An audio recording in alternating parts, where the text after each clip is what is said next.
Hello friends, நான் உங்க postman. 2022 சென்னையில் ஒரு நேரு ஸ்டேடியம்னு ஒரு ஸ்டேடியம் இருக்கு, ஓகேங்களா? அந்த ஸ்டேடியத்தில் அரசு நிகழ்ச்சி ஒன்று பண்றாங்க. அதுல மாநில அரசுல ஸ்டாலினும் மத்திய அரசுல பிரதமர் நரேந்திர மோடியும் பங்கேற்கிறாங்க. அதுல பிரதமர் நரேந்திர மோடி கை காட்டுறாரு, ஸ்டேஜ்ல போய் கை காட்டுறாரு. கை காட்டும் போது பிஜேபி ஆளுங்க கத்துறாங்க, பயங்கரமா கத்துறாங்க. ஓகே, அது ஒரு பக்கம் இருக்குது.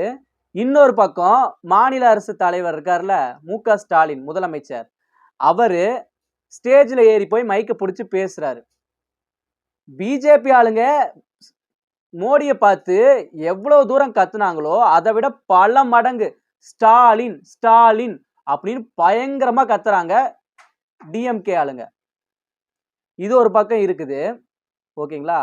2024 இன்னைக்கு பிரதமர் நரேந்திர மோடி இருக்காருல்ல, அவரு திருச்சியில ஒரு ஏர்போர்ட்டை திறந்து வைக்கிறதுக்காக வராரு.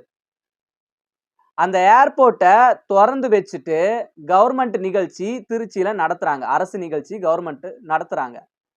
அந்த அரசு நிகழ்ச்சியில மாநில முதலமைச்சர் அதே மு.க. ஸ்டாலின், மத்திய பிரதமர் நரேந்திர மோடி, இவங்க 2 பேருமே பங்கேற்கிறாங்க.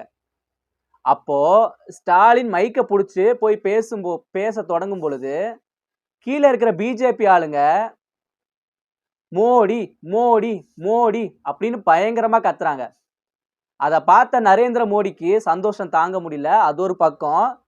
இன்னொன்னு என்ன பண்றாருன்னா, எல்லாம் கொஞ்சம் அமைதியா இருங்கப்பா அப்படின்னு நரேந்திர மோடி கையிலேயே சைகை காட்டுறாரு.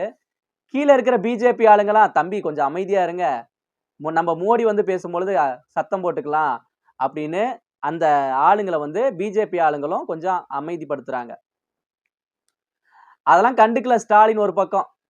சரி, நீங்க என்னதான் மோடி மோடின்னு கத்திட்டு போங்க, எங்க மக்களுக்கு, எங்க தமிழக மக்களுக்கு, எங்க திருச்சி மக்களுக்கு என்ன வேணும் அப்படிங்கிறத நான் அந்த ஸ்டேஜ்ல சொல்ல போறேன் அப்படிங்கிறதுல மட்டும் தெளிவா இருந்தாரு ஸ்டாலின். ஸ்டாலின் என்ன சொல்றாருன்னு பாத்தீங்கன்னா, ஐயா நரேந்திர மோடி ஐயா, எங்களுக்கு இந்த மிக்ஜாம் புயல்னு ஒரு புயல் வந்துச்சு. இதுல வந்து சென்னை, திருவள்ளூர், காஞ்சிபுரம் அப்படின்னு இந்த தென் மாவட்டங்கள்ல நிறைய இழப்புகள், அங்க இருக்கிற வீடுகள்லாம் சேதமாயிருச்சு. மக்களுக்கு வந்து சாப்பாடு சாப்பிட கூட ரொம்பவும் கஷ்டமா இருக்கு. நிறைய பேத்துக்கு புழங்குறதுக்கு கூட இடம் இல்லை.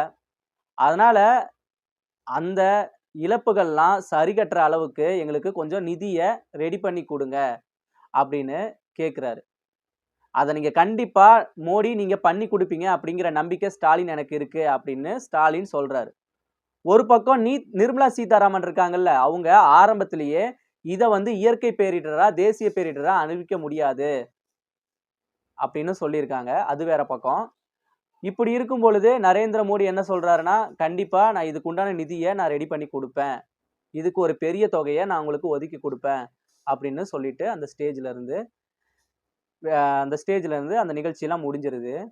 இதுல இருந்து வெளியே வந்த பாஜக தொண்டர்கள் என்ன சொல்றாங்கன்னா, நாங்க 2022 சென்னையில டிஎம்கே ஆளுங்க எங்க நரேந்திர மோடியை வச்சு செஞ்சாருங்கல்ல ஸ்டாலின் ஸ்டாலின் கத்தி, அதுக்கு நாங்க ஈக்குவலா ஒரு பர்ஃபார்மன்ஸை கொடுத்துட்டோம்.